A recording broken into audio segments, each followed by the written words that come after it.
Kevin De Bruyne is the face of the Premier League. He is the best player on the best team that England has ever seen. 2-time Premier League Player of the Year, 3-time Playmaker of the Season, 3-time Footballer of the Year. He is the complete package as the modern day midfielder, just like Steven Gerrard. But what if I told you there was a time where people questioned if De Bruyne could even compete in England's top division? What if I told you he only played 3 games for Chelsea before being pushed out of the Premier League? So how did Kevin De Bruyne go from being labeled as a Premier League reject to becoming the greatest midfielder the league has ever seen? Let me talk! Let me talk! Let me talk! Let me talk! Whenever people would make their all-time best Premier League 11, the midfield would be some variation of Gerrard, Lampard, Scholes, Vieira, and Roy Keane. But I think it's time to start adding De Bruyne to that conversation. In fact, for me, he should be starting. He is the main reason that Manchester City has been able to win 5 Premier League titles in the last 6 seasons. De Bruyne has won more Premier League titles than Gerrard, and even Lampard and Vieira. His stats are on the same level as other great midfielders who have played in this league. In fact, I can even make an argument that De Bruyne has been far more consistent. As good as Gerrard was at scoring and assisting, his best statistical seasons were often years apart. Gerrard popped off in the 2008-2009 season as well as the 2013-2014 season, but that's about it. Meanwhile, De Bruyne has had double-digit assists 5 times in his last 8 seasons in the Premier League, with him only missing out on the other 3 seasons due to injury. He had 65 goals and 105 assists in 241 appearances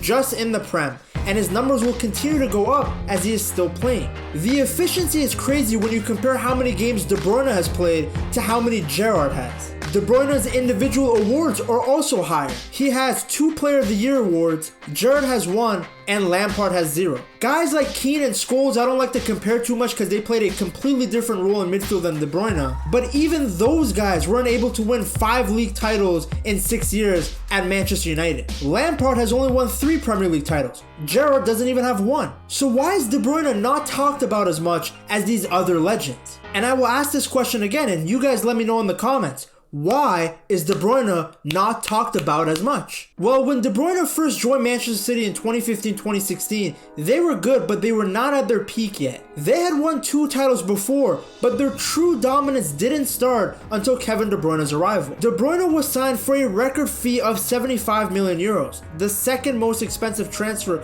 in British football history at the time, behind Angel Di Maria's move to Manchester United. People were skeptical of the signing. While he had absolutely dominated the Bundesliga with Wolfsburg, there were still questions on whether he could maintain that level of form in the Premier League. Many still saw him as a Premier League reject after he failed at Chelsea. De Bruyne had joined Chelsea to be in the starting 11, yet immediately he was placed on the bench. He only made 3 appearances before being dropped by Jose Mourinho. What made the situation even worse was Mourinho publicly stated that he didn't like the way De Bruyne was playing in games and the way he looked in training. And now you are speaking about Kevin De Bruyne. You are interested in the players that are not playing. It was my decision. Only 11 can play and 18 to be selected. This was probably the most difficult part of De Bruyne's career, but things began to change when he joined Manchester City. His first season at City, he had 16 goals and 13 assists, showing up in massive moments. He scored the winner against Sevilla in the Champions League to take City within 1 point of group leaders Juventus. In December, he scored a brace against Hull City to send Manchester City into the semi-finals of the Football League's Cup. Just a month later, he scored in that semi-final against Everton. De Bruyne was in incredible form, but suddenly he got injured. City fans were scared. I mean, they just watched their big money signing get injured in the most important part of the season. Luckily, De Bruyne was only out for 2 months, and when he came back from injury, it was like he never left. He put together 2 massive performances against PSG in the Champions League quarterfinals. Now, to give you guys some context, the Champions League is an area where Manchester City really struggled. Despite the amount of success they had domestically, they could never continue their good form into Europe. This season's Champions League campaign was even more important because they were doing horribly in the league. This was the season that Leicester won the Prem, and Manchester City were 4th, by the way. When you understand the situation and the desperation that City faced, it makes you realize just how clutch Kevin De Bruyne's performance was. In the first leg of the Parc des Princes, KDB scored the opening goal in a match that ended 2-2. Wonderful counterattack, and De Bruyne slotted it in with a low-driven shot. This is the type of finish you expect from your €70 million signing. In the second leg, De Bruyne stepped up his game even more. Playing in that number 10 role right behind Aguero, he got the ball at the top of the box, took a touch to get the ball out of his feet, while at the same time going by Cavani, then curled it past Trapp. De Bruyne shot! De Bruyne scores! It was a beautiful goal that could not have come at a better time. Game-winning goals like that from midfield are exactly what Lampard and Gerrard were known for. It's what made them icons for Chelsea and Liverpool. That goal proved to be enough for the win, and Manchester City had made it to their first Champions League semi-final in their club history, beating the French champions. A star-studded PSG team with Cavani, Zlatan, and Di Maria was a shining point in a hectic season. That goal also reminded people that Kevin De Bruyne was something special. He had shown up not just once, but twice on the biggest stage for City. De Bruyne continued his good form into the 2016-2017 season. He got a goal and put together a man-of-the-match performance against Manchester United in his very first Manchester derby. I mean, just look at his goal, a beautiful little touch past Blind, then places it into the bottom left-hand corner. Then City's second goal was pretty much all KDB. Creates a bit of space for himself, shoots with his left foot, it bounces off the post, right to Iheanacho's feet to tap in. De Bruyne's ability to be good with both feet is very unique, and it's what makes him at times much better than Frank Lampard and Steven Gerrard. He is able to make things happen from certain angles just because he doesn't have a preferred foot. Just a few days later, he put together another man-of-the-match performance against Bournemouth, being involved in all 4 goals. De Bruyne had 21 assists in all competitions this season to go along with 6 goals. Although City ended up finishing 3rd, we were beginning to see how good Kevin De Bruyne is. At this point, just purely off the eye test, it was obvious that KDB was becoming one of the world's best. The chances he was creating, the goals he was scoring, there weren't many midfielders better than him. The issue is, people do not rate players until they've won trophies. It's unfair. The English media will never consider you one of the best until you've won something. De Bruyne had gotten 21 assists, something that neither Gerrard nor Lampard has ever done. However, everyone wants to see De Bruyne lifting trophies. Fortunately, the 2017-2018 season was a turning point for Manchester City. The season started off well when KDB set up both Aguero and Jesus when City spanked Liverpool 5-0. Look at KDB's vision for Aguero's goal. Just casually slices the entire Liverpool defense with one pass. Then for Jesus' goal, you see De Bruyne's crossing ability, whipping in a cross right onto Jesus' head. This is the full range of his abilities. Long pass, short pass, crossing, whatever you need, De Bruyne does at the highest level possible. Just in the next game week, De Bruyne assisted Aguero again from a cross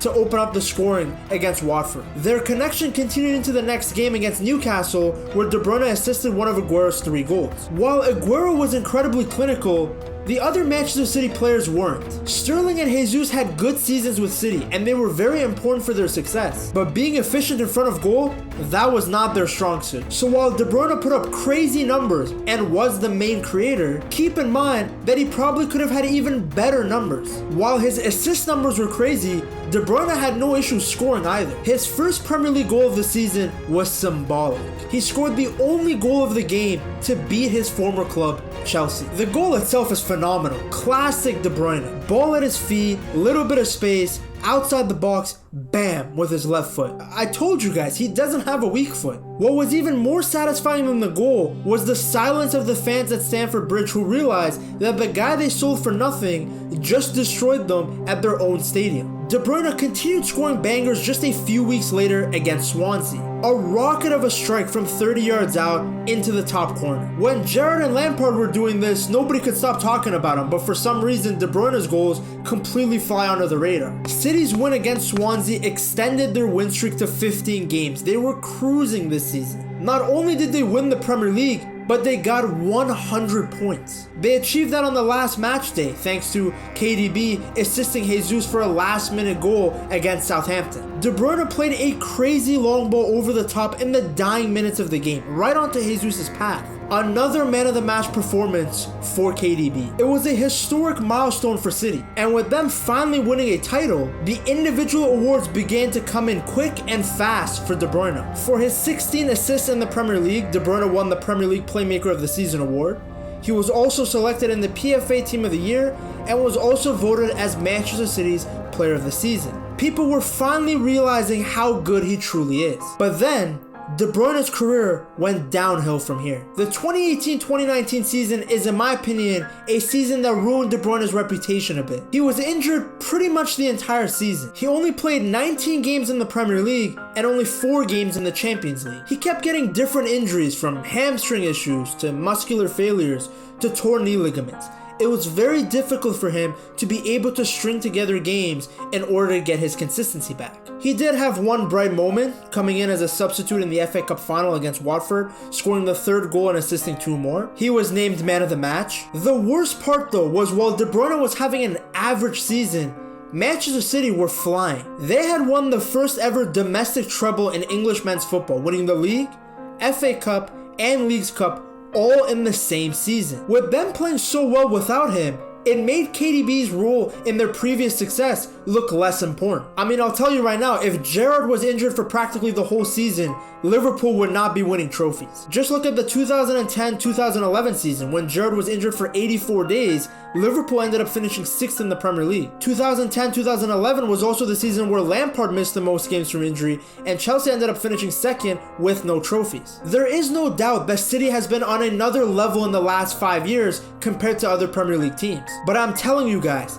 they get to another level when De Bruyne is playing. Do not let the success of the team take away from how good the Belgian midfielder is. With people truly thinking that Manchester City was carrying De Bruyne, he came back with something to prove in the 2019-2020 season. Statistically speaking, it was his best individual season. 16 goals, 23 assists in all competitions, 13 of the goals and 20 of the assists coming in the Premier League. He became the first player in football history to reach 20 assists in 2 of the top 5 European leagues, having now done it in the Prem and the Bundesliga. To put it into perspective, Gerrard's best season is seen as the 2008-2009 season, and he had 16 goals and 11 assists in the Premier League. I am just listing out the stats to show that Kevin De Bruyne is in the exact same conversation as a guy like Gerrard. We are seeing a midfielder just as good, if not better than him, and we are taking it for granted. De Bruyne getting 20 assists meant that he tied Thierry Henry for the most assists in a Premier League season. This helped him win his 2nd Playmaker of the Season award. He also created 104 chances from open play, which is the most created by any player in Europe since 2006. This is what I mean when I say that his stats could have been even better had he been playing with a traditional forward throughout the majority of his career. At this point in Pep's project, Aguero was no longer there, and City was using a false 9 system. Because of his success in this system, De Bruyne was awarded the Premier League Player of the Season. He was also named in the PFA Team of the Year and won the PFA Player of the Year award, becoming the first ever Manchester City player to win it. The 2020-2021 season was an up and down one for De Bruyne. 10 goals and 18 assists in all competitions, and he was named PFA Players Player of the Year. Manchester City had won the league this year by a landslide, but I think this season will be mainly remembered for City's failure to win the Champions League final. As I discussed earlier, City's goal was the Champions League, and this year they had achieved the impossible. Manchester City were in the final of the Champions League. It was a tough game. City were unable to break Chelsea down, and De Bruyne had not been that involved. As the minutes passed by and the score remained 0-0, Manchester City fans were beginning to get nervous. Then, the worst thing possible happened. Rudiger flew into De Bruyne with his shoulder, laying him out flat on the ground. De Bruyne was on the ground for what seemed like hours. When he finally got up, his left eye was swollen as if he had just been in a boxing match. It was obvious he could no longer continue, and he was subbed off in the second half. All he could do now was watch from the sidelines as his team would go on to lose 1-0 to Chelsea. They had come so close, yet so far. After losing the final, people used it as a reason for why De Bruyne couldn't be in the same conversation as Steven Gerrard. De Bruyne had big moments in this tournament, similar to Gerrard, like his goal against PSG to help City reach the final. But the difference was that Gerrard had pushed his team all the way to the end. Gerrard was a European champion. De Bruyne was not. Thankfully, even this piece of criticism was put to an end after the 2022-2023 season. Not only did City win the Champions League after years of disappointing results, but they won the treble. Premier League, FA Cup, Champions League. It's an achievement that is the pinnacle of club football. Only 2 other teams have ever done it. When City needed him the most, De Bruyne was there. At the end of the season, De Bruyne was nominated for the UEFA Men's Player of the Year award, along with Messi and teammate Haaland. A lot of focus was on Haaland this season because of the goals and the fact that he was a new signing, but De Bruyne was pretty much the driving force for the majority of goals that Haaland scored. By every single stat, Kevin De Bruyne is an all-timer. He might not have played as many games as Gerrard, but in less games, he arguably achieved more. The consistency, the efficiency of his stats, the individual awards, combined with the fact that City have made the Prem look like a farmers league, there is no doubt in my mind that Kevin De Bruyne is one of the best players we have ever seen. When you watch him play, he creates moments of magic from nothing. Not many players could come back from injury and immediately get an assist as soon as they come off the bench. How many other midfielders can come in late in the second half when their team is trailing 2-1 and get a goal and assist in 24 minutes to get the win? What Gerrard did for Liverpool, what Lampard did for Chelsea, De Bruyne is doing for Manchester City. People need to start appreciating this guy way more. If you think De Bruyne wasn't appreciated enough, boy do I have a story for you, and it's about Antoine Griezmann. Check it out right here.